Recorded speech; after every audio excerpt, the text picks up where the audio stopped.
Hi, I'm Tony Odisho, and today I'll be showing you an easy way to apply Keratin Fusion Extensions. To begin applying Fusion Extensions, take a section of hair the same size as the extension. This is called the principal lock. Apply the spacer, secure the spacer, grab the extension right below the protein bond. Pick up the principal lock and hold it down taut. Apply the extension on top of the hair about 1 centimeter from the scalp. Using the Solo 100 Fusion tool, liquefy the protein bond for 3 seconds.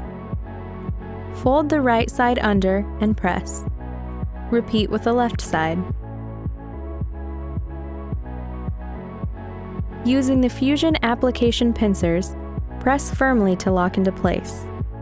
Repeat on all desired sections and you will have a beautiful application of extensions.